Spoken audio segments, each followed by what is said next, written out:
Hello student, I hope आप सभी लोग अच्छे होंगे। Welcome back our YouTube channel Ashish Tiwari. My name is Muskan and आज की इस वीडियो में हम बात करेंगे education in India policy and practice के सेकंड चैप्टर के बारे में। हमने अपनी लास्ट वीडियो में फर्स्ट चैप्टर को डिस्कस किया था। उसमें शिक्षा नीति क्या होती है और उसमें कौन कौन सी नीतियाँ आती हैं, उनके प्रभाव क्या क्या पड़े हैं, सरकार ने कितनी नीतियाँ बनाई थी, उसके बारे में पढ़ा था। अब हम इसकी फर्स्ट यूनिट के सेकंड चैप्टर को पढ़ेंगे, जो हमारी फर्स्ट यूनिट, और मैंने बताया भी था ये फोर्थ सेमेस्टर के एनईपी के माइनर डिसिप्लिन का सब्जेक्ट है। तो इसकी आज सेकंड यूनिट हम कवर करेंगे। भारत में शैक्षिक योजना और वित्त पोषण की बात करेंगे।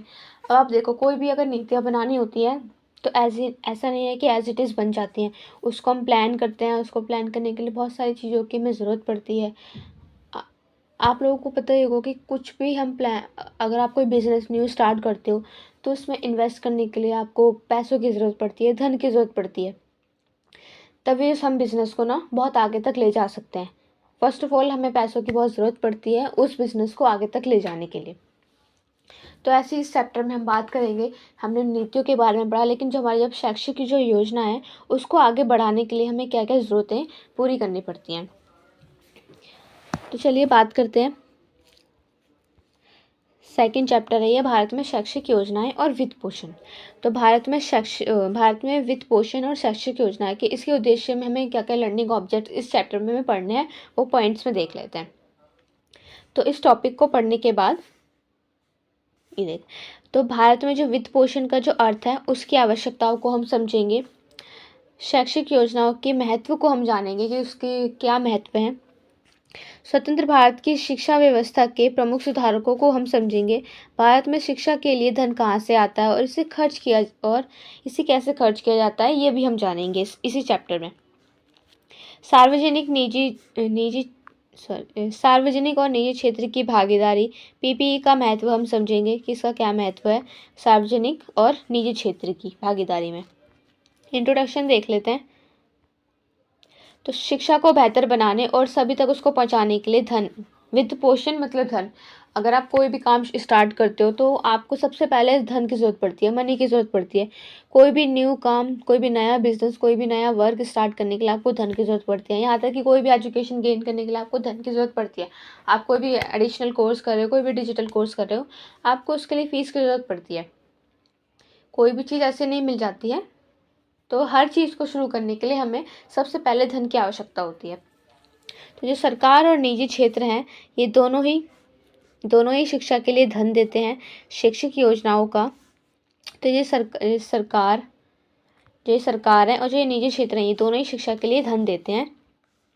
शैक्षिक योजनाओं का मतलब ये है कि ये तय करना है कि शिक्षा को कैसे सुधारा जाए। शैक्षिक योजनाएं क्या करती हैं कि शिक्षा को कैसे सुधारा जाए, क्या क्या उसमें इम्प्रूवमेंट लाया जाए। जैसे हमारी जो शिक्षा नीतियाँ जो बनाई जाती है, जो हमारी शैक्षिक संस्थाएं हैं, स्कूल हैं, कॉलेज वगैरह, इन सब की एजुकेशन में कैसे बदलाव लाया जाए, ये चीज़ हमें शैक्षिक योजनाएं हमें बताती हैं। और इसे लागू करने के लिए कितने पैसे की हमें ज़रूरत पड़ती है। हम कोई भी नई चीज़, कोई भी बिज़नेस स्टार्ट करते हैं तो उसमें हम पहले नीतियाँ बनाते हैं कि हमें क्या क्या ज़रूरत पड़ेगी, कितने पैसे की ज़रूरत पड़ेगी, किस तरह से हमें कार्य करना चाहिए और कैसे हम अपने बिज़नेस को स्टार्टिंग से उसको एंड तक ले जा सकते हैं। इसमें यह है, भारत में शिक्षा को सुधारने के लिए सरकारी योजनाएं बनाई जाती हैं, बजट और निजी क्षेत्र की मदद ली जाती है। आप कोई नया वर्क स्टार्ट करते हो तो अपने बजट के अकॉर्डिंग पहले उसको स्टार्ट करना शुरू करते हो कि आप इतना इन्वेस्ट करोगे, तो उसको धीरे धीरे लेके आप अपने बिजनेस को आगे ले जा सकते हो। तो वैसे ये शैक्षिक योजनाएं भी होती हैं, इसमें सरकार अपनी योजनाएं बनाती है। बजट और निजी क्षेत्र की मदद भी ली जाती है कि किस तरह से अपनी योजनाओं को आगे बढ़ाया जाए। तो इन सब का उद्देश्य हर बच्चों तक शिक्षा पहुंचाना और शिक्षा की सुलभ बनाना। इनका ये उद्देश्य सिर्फ ये होता है कि हर बच्चों तक उच्चतर शिक्षा उनको प्राप्त होती रहे, कोई भी शिक्षा से वंचित ना रहे। अब इसमें पढ़ते हैं हमारा शिक्षा में वित्त पोषण, फंडिंग इन एजुकेशन। तो शिक्षा को सुचारू रूप से चलाने के लिए हमें धन की आवश्यकता होती है। जैसे मैंने अभी बताया, आप कोई भी न्यू बिज़नेस स्टार्ट करते हो तो फर्स्ट ऑफ ऑल आपको सबसे पहले धन की आवश्यकता पड़ती है, आपको मनी की ज़रूरत पड़ती है। कोई भी नई चीज़ स्टार्ट करने से पहले उसमें आप इन्वेस्ट करोगे तो उसके लिए सबसे पहले आपको मनी की ज़रूरत पड़ेगी। तो शिक्षा को सुचारू रूप से चलाने के लिए धन की ज़रूरत पड़ती है। सेकंड पॉइंट है कि ये धन सरकार, प्राइवेट कंपनियां और गैर सरकारी संगठन, एनजीओ और विदेशी संस्थाओं से आता है। और ये धन कहाँ से आते हैं? जैसे प्राइवेट जो कंपनियां होती हैं वो टैक्सेस देती हैं, गैर सरकारी संगठन एनजीओस वगैरह हो गए, और विदेशी जो संस्थाएं होती हैं, इंटरनेशनल इंस्टीट्यूट्स होते हैं, उनके द्वारा ही हमें ये धन प्राप्त होता है। तो शिक्षा के लिए पैसा मुख्य रूप से स्कूल,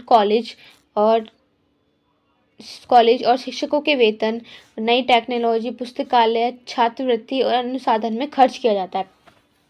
अभी इसमें हमने बात की थी कि ये पैसा हम योजनाएं जो बनाते हैं, ये पैसा खर्च कहाँ होता है, पैसा आता कहाँ से है?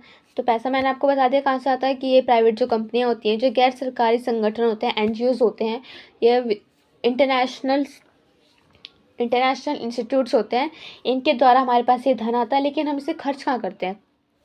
तो ये खर्च हमारा जो स्कूल में इम्प्रूवमेंट लानी हो, कॉलेज में, और जो टीचर्स हैं उनकी सैलरी, और जो नई टेक्नोलॉजी है, नई लाइब्रेरी है, कोई न्यू लाइब्रेरी उन्हें खोल करनी है छात्रों के लिए, और उनके अनुसाधन में खर्च करने के लिए कोई नई टेक्नोलॉजी लेकर आनी है, तो इन सब चीज़ों में हमारे ये जो धन है ना, जो हमारा सरकारी धन है, ये इसमें ख़त्म हो जाता है।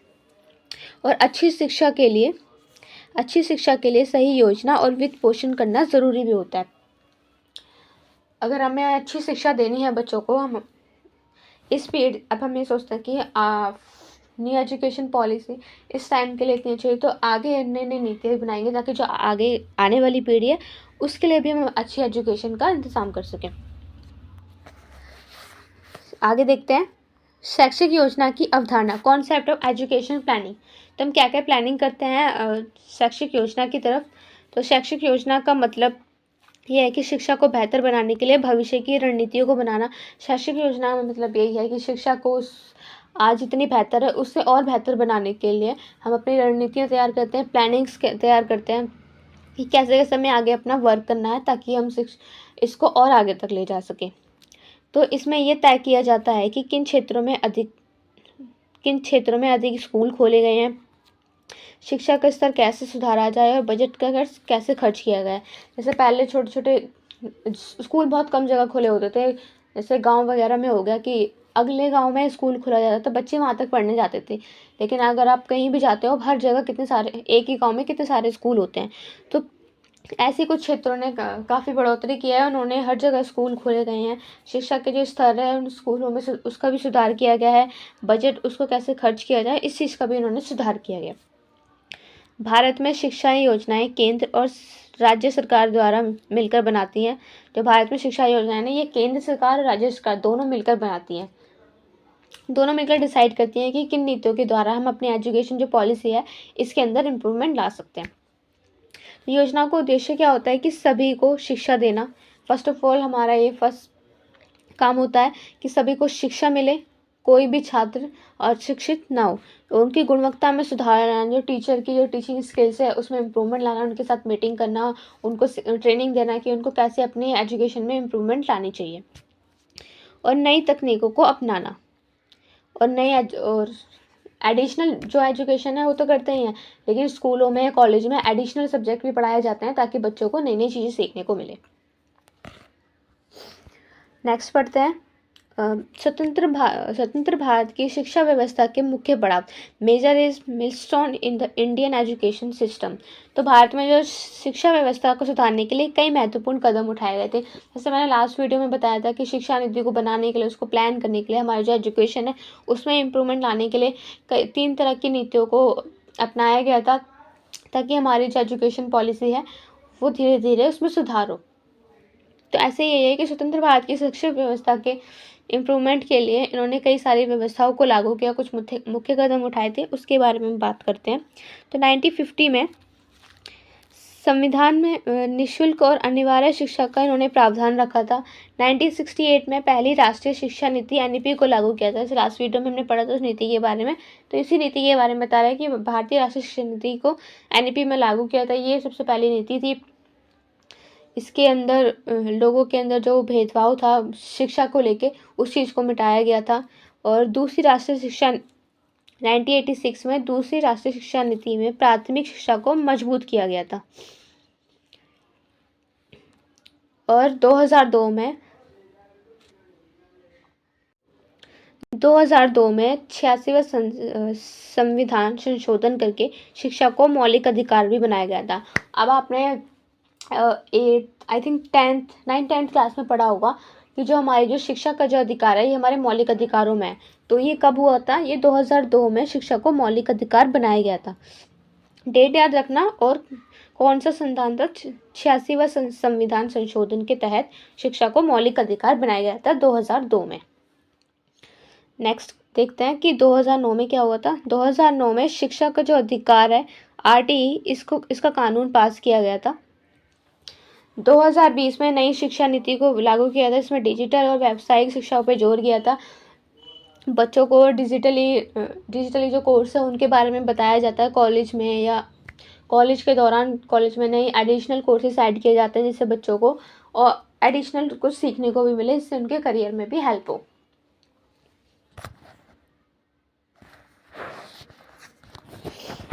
ठीक है, नेक्स्ट बात करते हैं शैक्षिक वित्त पोषण के विभिन्न स्रोत। शैक्षिक वित्त पोषण के विभिन्न स्रोत क्या क्या है? तो शिक्षा के लिए धन कई स्रोतों से आता है। फर्स्ट है सरकारी बजट। तो केंद्र और जो राज्य सरकारें हैं ना, शिक्षा के लिए बजट तय करती हैं, एक बजट बनाती हैं शिक्षा के लिए। कर और शुल्क। तो कुछ टैक्स और फीस की शिक्षा के लिए इस्तेमाल किया जाता है। जैसे मैंने आपको बताया था कि कुछ प्राइवेट कंपनियां हो गई, कुछ एनजीओस वगैरह हो गए, वो हमें कुछ पेड करते हैं। और बहुत सारे जैसे कंपनियां और प्राइवेट कंपनियां होती हैं, ये हमें गवर्नमेंट को टैक्स पे करती हैं। तो उसके थ्रू भी शिक्षा नीतियों में भी सुधार किया जा सकता है। उनसे वो टैक्स लेती हैं।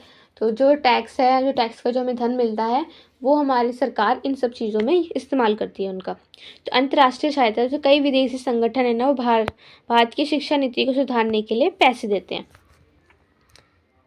ठीक है, जो निजी स्कूल हैं, कॉलेज हैं, ये अपनी खुद की फंडिंग से चलते हैं।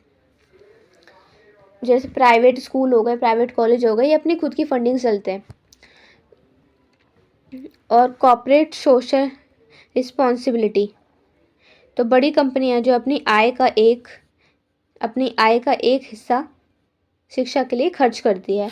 कौन सी? Corporate social responsibility. इसकी फुल फॉर्म है CSR। ओके, नेक्स्ट देख लेते हैं कि भारत की जो शिक्षा व्यवस्था है उसमें सार्वजनिक वित्त पोषण का क्या महत्व है। Importance of public funding in education. तो सार्वजनिक वित्त पोषण का मतलब ये होता है कि जो सरकार है वो शिक्षा के लिए धन देती है। और इसमें जो गरीब हैं, जो वंचित बच्चों को ना निःशुल्क शिक्षा मिलती है।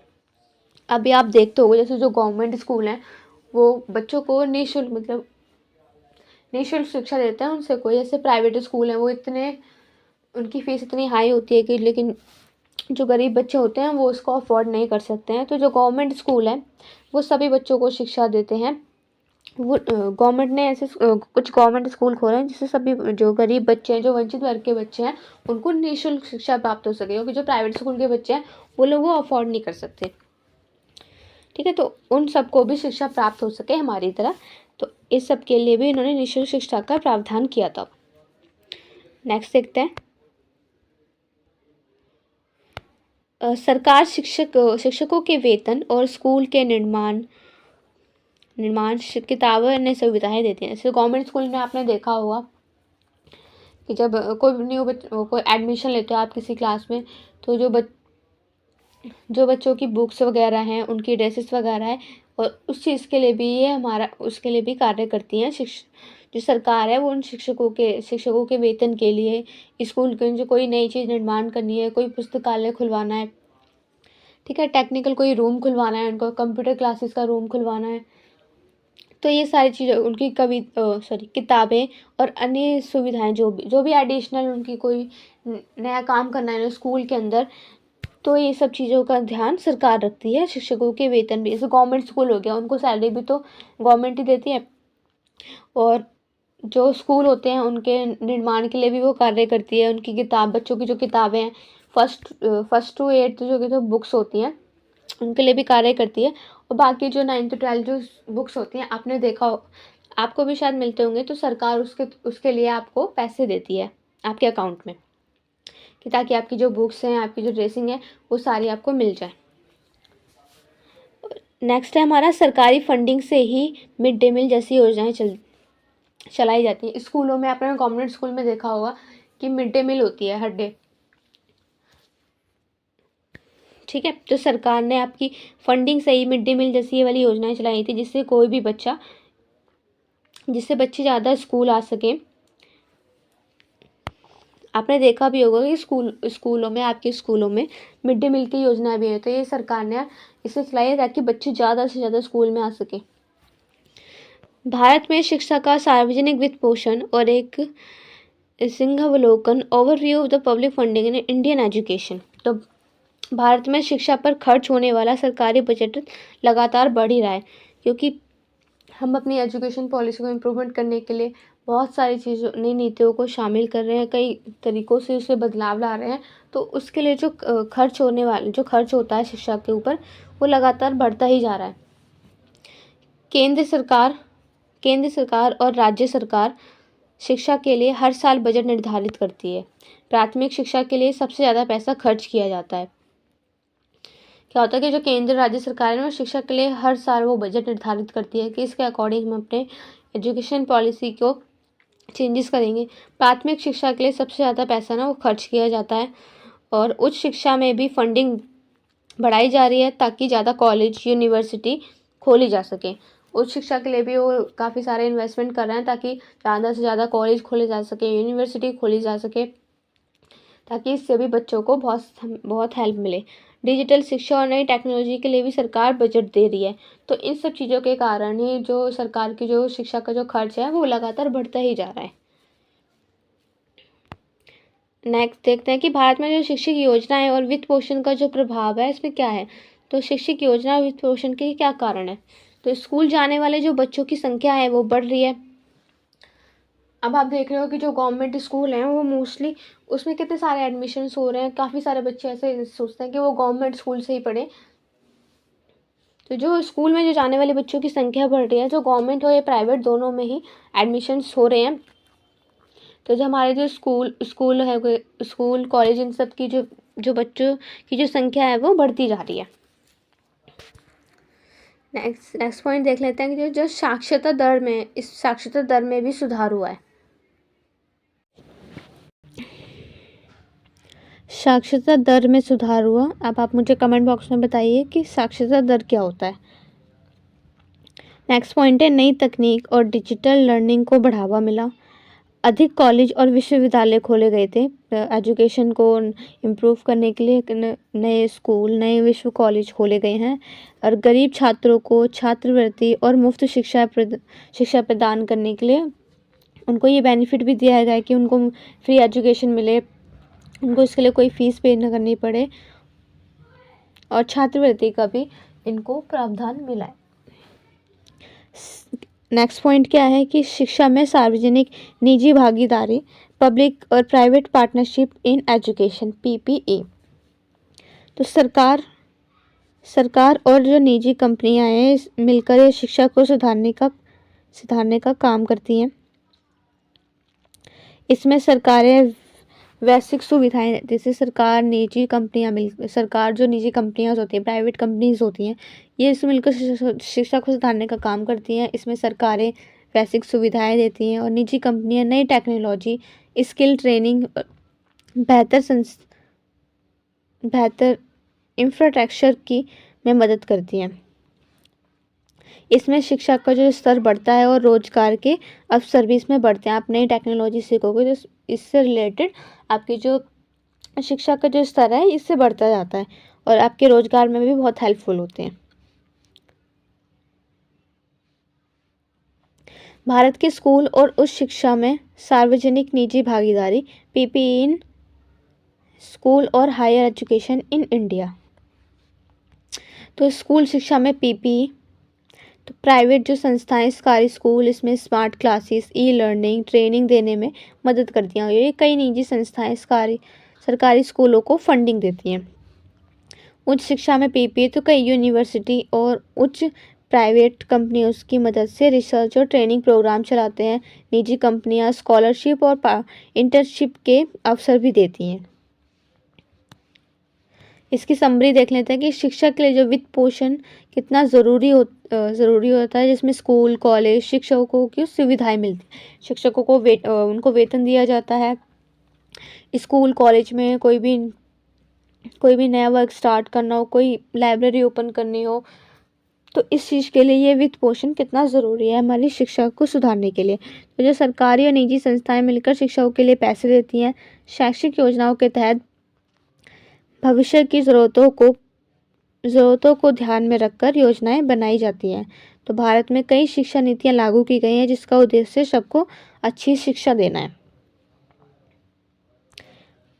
सार्वजनिक और निजी भागीदारी में शिक्षा सुधार हो रहा है, जिससे आधुनिक और तकनीकी बेहतर अवसर मिले।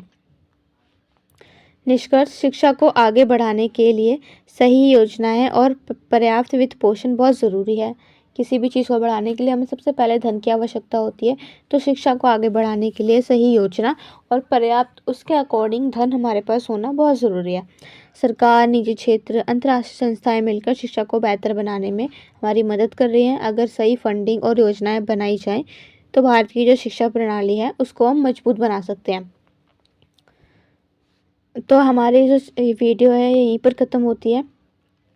आपको इस चैप्टर के रिलेटेड कोई भी क्वेरीज़ हैं तो आप मुझे कमेंट बॉक्स में पूछ सकते हैं। इस चैप्टर की जो पीडीएफ है वो आपको हमारे टेलीग्राम चैनल पे मिल जाएगी, जिसके लिंक मैं वीडियो के डिस्क्रिप्शन बॉक्स में दे दूँगी। कोई क्वेरीज़ हैं तो आप इंस्टाग्राम की लिंक दे दूँगी, इंस्टाग्राम पेज पर फॉलो करके आप हमसे पूछ सकते हैं। आपकी कोई भी क्वेरीज़ हो, सब्जेक्ट रिलेटेड या एडिशनल कोई क्वेरी है तो वो भी पूछ सकते हैं। इस पूरी वीडियो को देखना, तभी आपकी सारी क्वेरी सॉल्व हो जाएंगी। पूरी वीडियो में मैंने बता दिया है, तो आपका ये जो चैप्टर है ये पूरा क्लियर हो जाएगा। और अगर कोई भी क्वेश्चन है, कोई भी क्वेरीज बचती हैं, तो वो आप मुझसे कमेंट बॉक्स में पूछ सकते हो। आपकी क्वेरी सॉल्व करने की पूरी कोशिश करूँगी। ठीक है, तो चलिए मिलते हैं हमारी नेक्स्ट वीडियो में। Thank you for watching.